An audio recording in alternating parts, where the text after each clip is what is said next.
Our scripture lesson today, our scripture passage for the sermon, comes from the Gospel of Mark.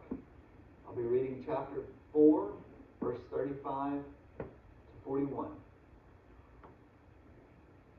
The Lord of the storm. On that day, when evening had come, he said to them, "Let us go across to the other side." Leaving the crowd, they took with them in the boat, just as he was.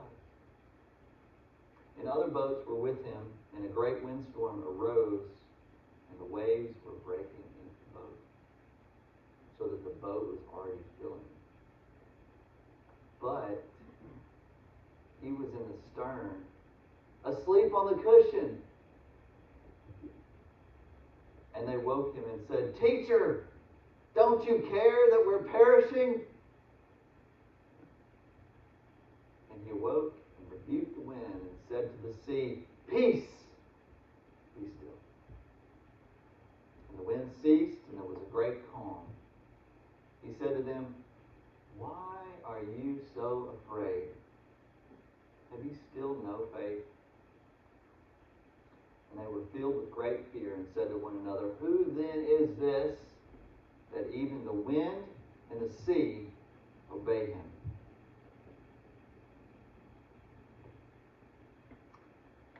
We're in a series I'm calling Jesus in Beckville, USA, where we're making the case that Jesus would be treated the same if he were born into our Beckville community in 2025 as he was in first century Galilee. We're looking at passages in the Gospels where Jesus is having all kinds of conflict with the people around him, either because of something he's doing or something that he is saying. It turns out that Jesus has conflict with everyone, not just his enemies. And so the Gospel writers include instances in his life where he is at odds with his family, his friends, and even his disciples. Now, why include those moments? I mean, if you're going to try to whitewash Jesus, right, which non-believers claim the Gospels are doing, which is absolute nonsense, you wouldn't want to include those moments, right? You would want to sort of massage them, paint them, make them less offensive. But that's not what the Gospel writers do. They include them in all of their offensiveness and all of their astonishment. We know that they did not include everything and that they intentionally chose to leave out some of the anecdotes and stories and include others. What if they believe, the Gospel writers, that these moments of conflict demonstrate who Jesus actually is? That he is so extraordinarily different from the rest of humanity. That he is truly so other than us that his words and actions cannot but cause astonishment.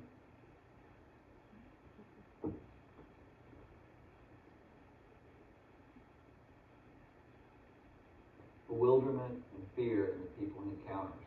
Indeed, these are moments where the glory of his deity shines through and the people around him see how completely holy he truly is from the rest of sinful humanity. They discover that Jesus isn't just another local rabbi. He's God with us. I'm going to change mics and we're going to see if that helps.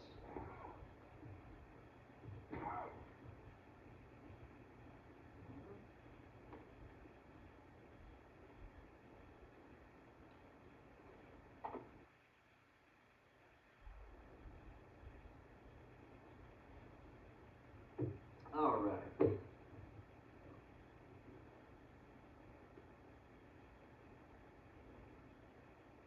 They discover that Jesus isn't just another local rabbi. He's God with us. Emmanuel, that's precisely what the word Emmanuel means, God with us. And so we find ourselves today in yet another one of these occasions where Jesus' own disciples are afraid of him because he defies all categories. He doesn't fit into any class of humanity ever known. Mark is inviting us to discover with the disciples what it is like to take Jesus into your boat in the middle of a storm. And so the main idea that I have for you today is this. After Jesus stills the storm on the Sea of Galilee, the disciples are filled with great fear of him because they know that only God can control the wind and the sea.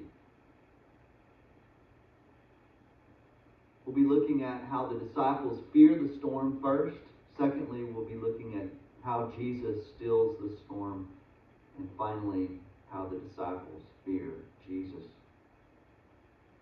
The disciples fear the power of the storm on the sea because they know that only God controls the wind and the sea. In ancient times, the sea represented chaos. It was truly the unknown. No one had ever charted the great oceans of the earth in this day and age. No one could fathom their depths. And no one was able to predict the weather with certainty. Sailors navigated their vessels by way of celestial objects such as the sun, moon, and stars. And even though the Sea of Galilee was small in comparison to the ocean, it was still a fearful place at night and in a storm. Mark tells us that Jesus and the disciples embarked on their trip, quote, when evening had come, and that Jesus wanted to go to the other side. We learn from context that Jesus and his disciples were in Capernaum, which is on the north side of the Sea of Galilee, and they were going to the country of the Gadarenes, which is on the south side of the sea. The Sea of Galilee is 7.5 miles across.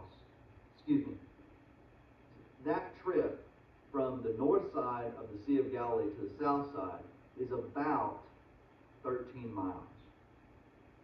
The Sea of Galilee is 7.5 miles across at its widest points, which means that when you're on the water, you can't see land. And you're out there in the middle of that sea. To give you some context for understanding the size of this lake, Lake Merville, which a lot of you know, is about 6 square miles in total area. I know, so look it up. The Sea of Galilee is 64 square miles in total area. So the Sea of Galilee is about 10 times the size of Lake Merville. Now imagine that it is night and there's a storm, which means cloud coverage and no ability to navigate.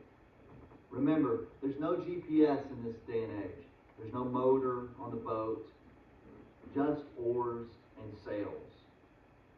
Mark tells us that it was not just a small breeze, but, quote, a great windstorm that came upon them sometime during their trip across the lake. Now, modern archaeologists note that the most violent storms on the Sea of Galilee are caused by the fierce winds which blow off the Golan Heights from the east. And the reason why they're so extreme is because it's almost like that lake is almost like a funnel because of the way it's situated in the mountains, and it's very low. I think it's around 200 feet below sea level there. So it's incredibly low, and so the wind just comes through there and blows these fierce storms onto the sea, and they can come up just like that. One such storm in March 1992 sent waves over 10 feet high, crashing into downtown Tiberias and caused significant damage to the city. So, not much in terms of the weather patterns of this place has changed, and this helps explain Mark's other narration here, that the waves were breaking into the boat so that the boat was already filling. The fishing boats that Jesus and his disciples would have been traveling in were not that big. So don't think, when you read boat, don't think ship, right? Think something between what you and I would know of as like a bass boat and a barge. Something. They're about 27 feet long, 7.5 feet wide, and about 4 feet high. We know this because someone actually discovered one buried in the mud at the northern shore of the Sea of Galilee in 1986 that dates from the 1st century. And so they have a part of a hull of one of these fishing boats. You can go look it up and read all about it and see pictures of it. It's called the Jesus boat. And so here's the point. Even if the waves weren't 10 feet high, they could still break over the deck of this boat in a bad windstorm at 5 feet high. However big the waves were, we know that they were breaking over the boat at such a pace that the disciples in the boat, which could hold up to 15 people, could not get the water out fast enough, because Mark tells us the boat was already filling up. Now that's a scary place to be, isn't it? In the middle of a 64 square mile sea at night, with a violent windstorm blowing waves over the top of your wooden boat, which is filling up quickly. You get the picture? Mark wants us to know that this is a desperate, life-threatening situation, and all of these men in this boat are in great danger of losing their lives. Now, the danger of this moment helps to explain how bewildering it would be for these men that Jesus is sleeping through this storm. While the disciples are desperately trying to survive this storm by bailing the water out of the boat to keep it from sinking, while the waves keep breaking into the ship, Mark tells us that Jesus, quote, was in the stern, asleep on the cushion. What? First, what's the stern? Well, the stern of the boat is the back portion of the boat. On these types of boats, there's a deck, usually where someone can stand and use the rudder to guide the boat. There's also a place under that deck where you can store things or lay down and rest. In this particular boat, there's a cushion under the deck in the back of the boat, and Jesus has found it, and it's out like a light. But of all the times to be sleeping, this is a strange one, isn't it? I mean, we know that Jesus had odd sleeping habits that did not correspond to other people. He was often awake when others were sleeping, and here we find him sleeping when everyone else is awake. The disciples are as confused about Jesus' sleeping habits as you and I would be if we were there. We know this because they asked, "Teacher, don't you care that we're perishing?" Now their question is really important because it reveals what these men fear the most. Death. Most of us fear death, don't we? We either fear it because we don't know what's on the other side, or we fear the process of dying, or maybe both. But death by drowning is no picnic. And these men know that they're moments away from that kind of death. But their question reveals more than just their fear of death, doesn't it? It also reveals what they think about Jesus, which is a real problem. Notice that they call him teacher, didaskale. The question isn't so much an inquiry as it is a statement of astonishment and even an accusation. Don't you care that we're perishing? What's wrong with you, man? The implication is, what kind of teacher are you? You don't care enough about our lives to wake up and help steer the boat and guide us through a storm that's killing us all.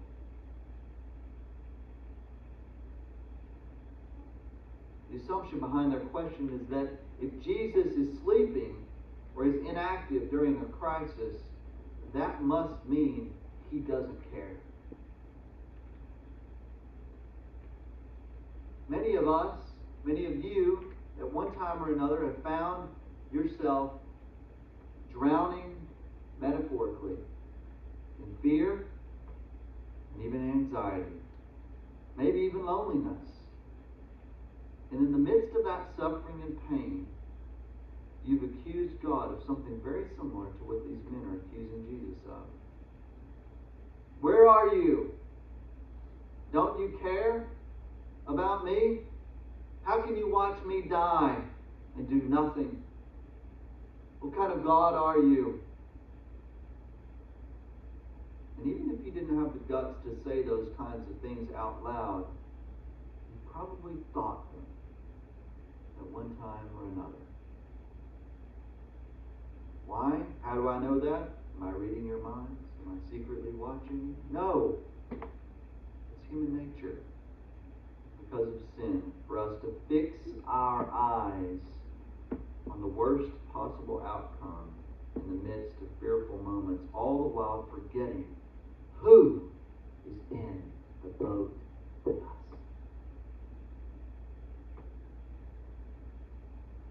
Do you know that God is with you in your most fearful moments?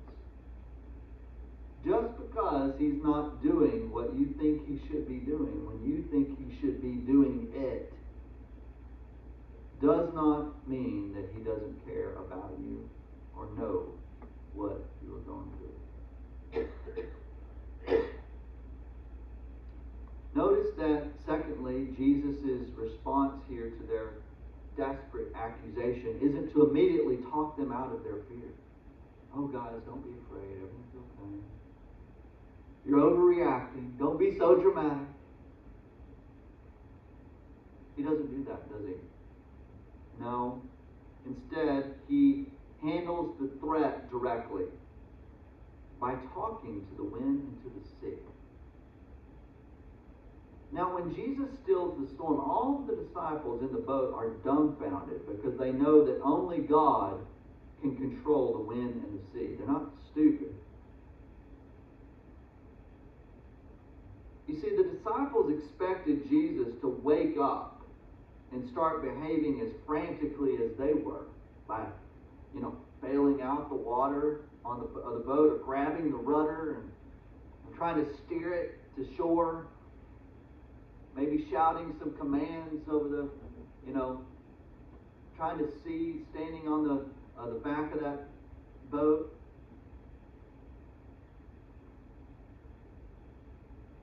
Those are all normal human responses when on a boat that's sinking in the midst of a storm on the night in the sea. But Jesus isn't just any normal human teacher. Oh, he's a teacher, all right.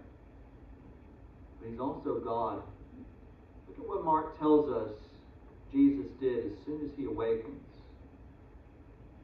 He rebuked the wind and said to the sea, "Peace, be still." The wind ceased, and there was a great calm. Notice that Jesus rebuked the wind, and he commanded the sea. We don't know exactly what he said to rebuke the wind. But what we do know is that he used words, just as he did with the sea. Here's the point. Jesus rebukes and commands nature with the power of his word, and it obeys.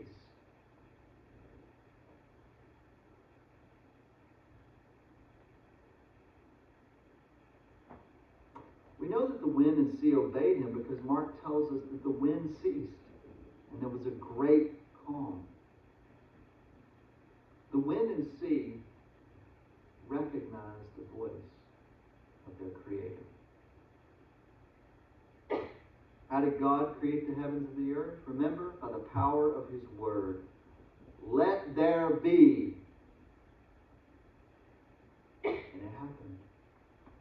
Over and and over again, let there be this, and it happened. Let there be that, and it happened. With the power of His Word. And we know that John tells us in the beginning was the Word, and the Word was with God, and the Word was God. He was in the beginning with God. All things were made through Him, and without Him was not anything that was made. Jesus made the wind. Therefore, He can rebuke it. Jesus made the sea. Therefore, He can command it to be still. This fact makes Jesus' questions all the more pointed, doesn't it? Why are you so afraid? Have you still no faith? The disciples are riding in the same boat with the God of the universe.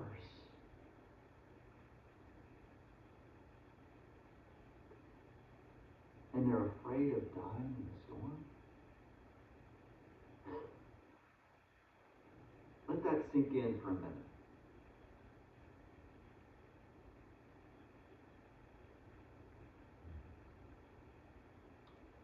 Does it come across as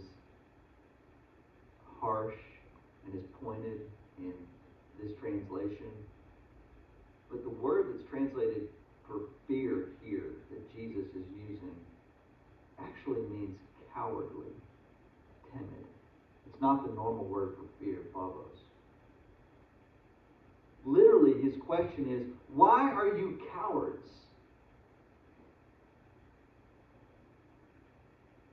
But the second question is meant to interpret that first one. Have you still no faith? Like the disciples' question, Jesus' questions are astonished accusations more than inquiries seeking information. Jesus isn't trying to uncover why these men are so afraid of the storm. He isn't guessing as to why he thinks they're cowards. He's asking questions to get them to think about why they are afraid of this storm. He wants them to see that their cowardice in the face of the storm is rooted in their lack of faith in God. You say, well, what does faith look like in the midst of a life-threatening storm? It looks like Jesus. He was the only courageous man on that boat. You see, cowardice is accusing God of not caring about you because He isn't handling the situation the way you want Him to. That's cowardice. Courage is resting on a cushion in the back of the boat while everyone else is freaking out about drowning in the storm. Look, you can't have that kind of courage unless and until you believe that God's intervention or lack of intervention is not proof that He loves and cares for you or does not love and care for you.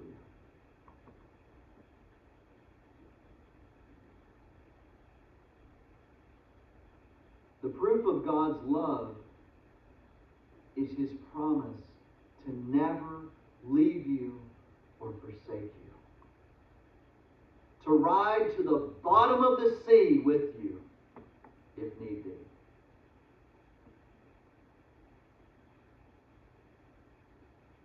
Courage is facing fearful situations, knowing that God is with us regardless of the outcome.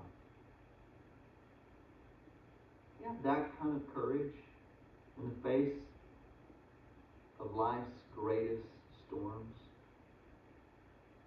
I have to admit, I often don't.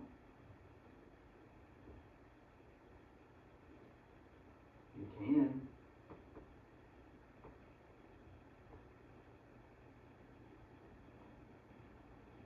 The disciples' cowardice regarding the storm is instantly replaced with a great fear of Jesus.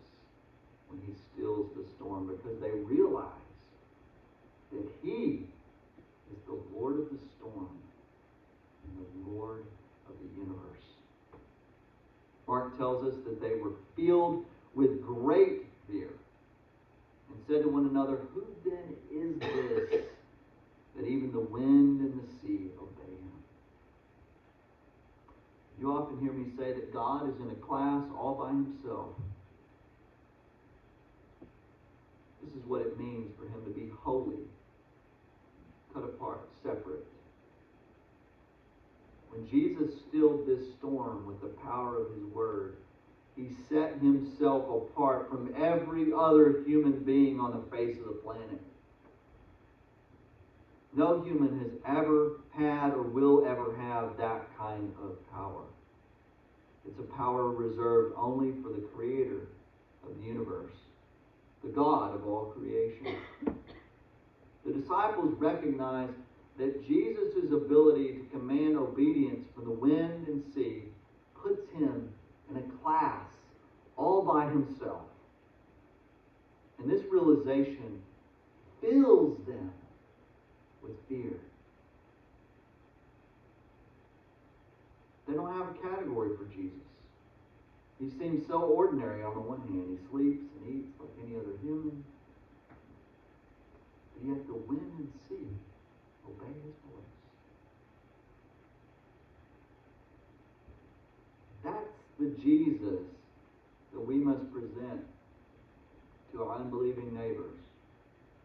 This is the Jesus that you must embrace in faith if you would live the Christian life. Fully God, fully man. Jesus was the most courageous man to have ever lived. He never once, in the midst of the greatest storm of his life, accused God the Father of not caring about him. Jesus cried out while in agony on the cross, my God, why have you forsaken me?" But he did so not as an accusation about God's unfaithfulness, but because it was true. You see, God had to abandon his Son on the cross to accomplish salvation for us. Jesus became sin for us in that moment that he was nailed on the cross. The man who knew no sin became sin for us that we might become the righteousness of God. He did it by canceling the record of debt that stood against us with its legal demands. This he set aside, nailing it to the cross. Do you think Jesus felt fear of death as every human does? Yes. My Father, if it be possible, let this cup pass from me. Nevertheless, not as I will, but as you will. He prayed that prayer in the Garden of Gethsemane. That's courage in the face of death, not cowardice. That's the kind of courage that you and I can have. The gospel is that Jesus demonstrated courage even though God abandoned him on the cross, so that you and I could experience God's everlasting presence even in the midst of our cowardice and unbelief. My problem, your problem, is the disciples' problem. Our cowardice in the face of life's storms reveals our lack of faith. Now, I don't know where you are today. Perhaps you're in the midst of a storm of your own. Perhaps you're coming out of a storm. Maybe you're going into one that you don't yet know about. You see, that's life.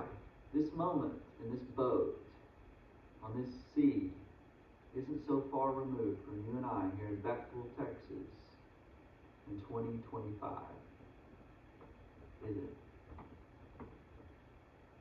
We are just like these men riding into this little boat at night. The only way to have real courage in the midst of your storm is to have the kind of faith that believes God is with you, even when it feels like He's asleep. The kind of faith that believes God loves and cares about you, even when He isn't stilling the storm as quickly as you believe He should.